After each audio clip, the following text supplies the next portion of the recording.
racheté à grand prix. 1 Pierre 1 verset 18 à 20, et LSG, sachant que ce n'est pas par des choses périssables, par de l'argent ou de l'or, que vous avez été rachetés de la vaine manière de vivre que vous aviez hérité de vos pères, mais par le sang précieux de Christ, comme d'un agneau sans défaut et sans tache, prédestiné avant la fondation du monde, et manifesté à la fin des temps à cause de vous. As-tu déjà pris un moment pour réfléchir à ce que vaut ta vie, sans le Christ? Pas ce que tu possèdes. Pas ton statut. Pas tes accomplissements. Mais, ta vie, ton âme, ton être. Pierre nous rappelle une vérité bouleversante, nous étions prisonniers. Prisonniers d'une vie vide, transmise de génération en génération. Une manière de vivre qui semblait normale, mais qui ne menait nulle part. Une existence sans lumière, sans but, sans espérance véritable. Et puis, Dieu est intervenu. Pas avec de l'or. Pas avec de l'argent. Mais avec le sang. Le sang de son Fils. Tu veux savoir combien tu vaux?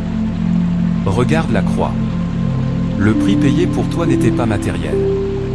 Il était divin. Il était éternel. Le Christ s'est offert, pour toi. Pas parce que tu le méritais, pas parce que tu étais bon. Mais parce que, depuis avant même la création du monde, Dieu t'aimait. Et pourtant, t'en vives encore sans lui. Il cherche dans le plaisir, dans le travail, dans les apparences, ce que seul Jésus peut offrir. Ils se battent pour une liberté qui n'est qu'un mirage. Mais toi, sais-tu vraiment ce que signifie être libre? Libre de la culpabilité.